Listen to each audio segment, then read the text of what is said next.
Hi అండి, welcome to my channel Shravani Spicy Kitchen. నేను మీ శ్రావణి. ఇవాళైతే నోటికి రుచిగా కమ్మగా భలేగా ఉంటుంది పుట్టగొడుగుల కర్రీ, మష్రూమ్స్ అని కూడా అంటారు. ఇదైతే అచ్చంగా హోటల్స్లో చేస్తారు కదా, అదే టేస్ట్ ఉంటుంది. ఇంట్లో ఉన్న వాటితోనే సింపుల్గా చేసేసుకోవచ్చు. ముందుగా అయితే పుట్టగొడుగుల్ని బాగా వాష్ చేసేసుకొని పైన స్కిన్ ఉంటుంది కదా పీల్ చేసేసి ఒక ప్లేట్లోకి తీసేసుకోవాలి. ఇక్కడ స్మాల్ సైజ్ ఉంటే అలానే వేసేసాను. మీడియం సైజ్ ఉన్నవి 2 పీసెస్గా కట్ చేసుకున్నాను. కొద్దిగా పెద్ద సైజులో ఉన్నవి 4 పీసెస్గా కట్ చేసేసుకొని ప్లేట్లో పక్కన పెట్టేసుకున్నాను. ఇప్పుడైతే మసాలా అయితే ప్రిపేర్ చేసేసుకుందాం. ముందుగా మిక్సీ జార్ తీసుకొని అందులోకి వెల్లుల్లి, తర్వాత అల్లం ఇక్కడ పీసెస్ లాగా కట్ చేసుకొని వేసుకోవాలి. అలానే వేసామంటే గ్రైండ్ అవ్వదు. అల్లం వేసుకున్న తర్వాత ఆనియన్స్ అనేవి పెద్ద పెద్ద ముక్కలుగా కట్ చేసేసుకొని వేసుకోవాలి. తర్వాత 2 లవంగాలు, 2 ఇలాచి, తర్వాత కొద్దిగా చెక్క వేసుకోవాలి. ఇందులోనే ఒక 2 పండిన టమోటాలు మీడియం సైజ్ ముక్కల్లాగా కట్ చేసేసుకొని వేసుకోవాలి.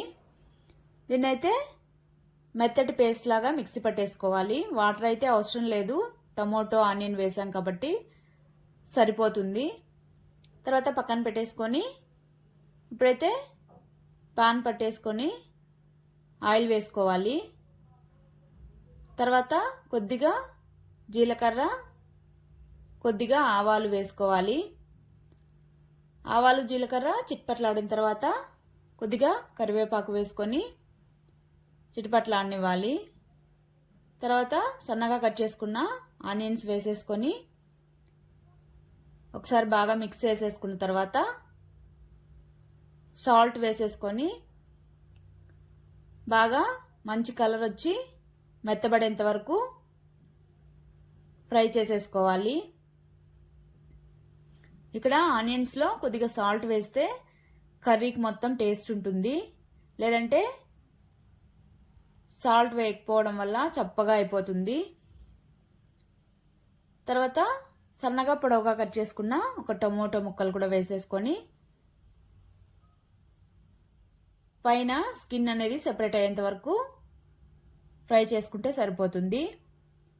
ఫ్రై అయ్యాక మనం మిక్సీ పట్టుకున్నాం కదా టమోటో ఆనియన్ పేస్ట్ వేసేసుకొని మంటనైతే లో ఫ్లేమ్లో పెట్టుకొని బాగా మిక్స్ చేసుకుంటూ ఫ్రై చేసుకోవాలి. మనం అన్నీ అంటే పచ్చివే వేసాం కాబట్టి పచ్చివాసన పోయేంత వరకు బాగా మిక్స్ చేసుకుంటూ ఫ్రై చేసేసుకోవాలి. ఈ విధంగా నూనె అనేది పైకి తేలిన తర్వాత ధనియాల పొడి, తర్వాత కారం, పసుపు వేసేసుకొని పచ్చివాసన పోయేంత వరకు ఇలాగా కలుపుతూ ఫ్రై చేసుకోవాలి. ఇలాగ నూనె పైకి తేలిన తర్వాత ఇందులోనే ఒక 1/2 స్పూను గరం మసాలా, 1/2 స్పూను వేయించిన జీలకర్ర పొడి కూడా వేసేసుకొని ఒకసారి మళ్ళీ ఇలాగ మిక్స్ చేసేసుకోవాలి. మూత పెట్టుకొని 3 to 4 మినిట్స్ మసాలా మొత్తం బాగా ఫ్రై అయ్యేంత వరకు ఫ్రై చేసుకోవాలి. ఈ విధంగా ఫ్రై అయిన తర్వాత మనం ముందుగా కట్ చేసి పెట్టుకున్న మష్రూమ్స్ కూడా వేసేసుకోవాలి.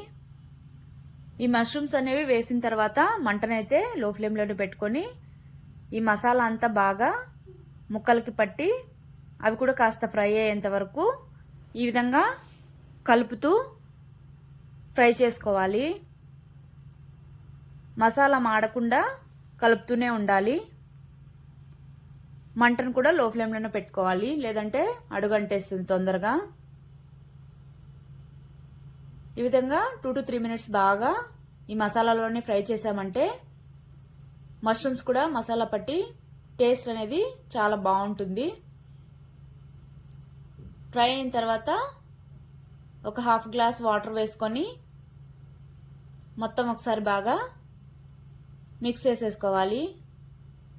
మిక్స్ చేసుకున్నాక మూత పెట్టుకొని 3 మినిట్స్ కుక్ చేసుకుంటే సరిపోతుంది. తర్వాత అయితే కొద్దిగా కస్తూరి మేతి ఈ విధంగా వేసేసుకొని అలానే సన్నగా కట్ చేసుకున్న కొత్తిమీరను కూడా వేసేసుకొని ఒకసారి మిక్స్ చేసేసుకోవాలి. బాగా మిక్స్ చేసేసుకున్న తర్వాత చివరిగా అయితే ఒక స్పూను నెయ్యి వేసేసుకొని మిక్స్ చేసేసుకొని సర్వ్ చేసేసుకోవడమే. ఇక్కడ నెయ్యి వద్దనుకున్న వాళ్ళైతే స్కిప్ చేయొచ్చు. ఇదైతే పూర్తిగా ఆప్షనల్ అండి. కాకపోతే చివరిగా కొద్దిగా నెయ్యి వేయడం వల్ల చాలా అంటే చాలా కమ్మగా ఉంటుంది. ఇదైతే మిస్ అవ్వద్దు. చూడండి ఈ గ్రేవీ కర్రీ అయితే ఎంత బాగుందో, చూస్తుంటేనే నోరు ఊరిపోయేంతగా ఉంది కదా. ఇదైతే రైస్లోకి, రోటీలోకి, చపాతీ ఎందులోకైనా చాలా బాగుంటుంది. పూరీలోకి కూడా తప్పకుండా అయితే ట్రై చేయండి. చాలా అంటే చాలా కమ్మగా ఉంటుంది. స్పైసీగా కూడా ఉండదు, ఎవరైనా తినే విధంగా ఉంటుంది. సో తప్పకుండా అయితే మీరు ట్రై చేయండి. ట్రై చేసి మీకు ఎలా వచ్చిందో కామెంట్ చేయడం మర్చిపోకండి. అలానే రెసిపీ నచ్చినట్టయితే మన ఛానల్ని అయితే సబ్స్క్రైబ్ చేసుకోండి. Bye. Thank you for watching. Please subscribe చేసుకోండి.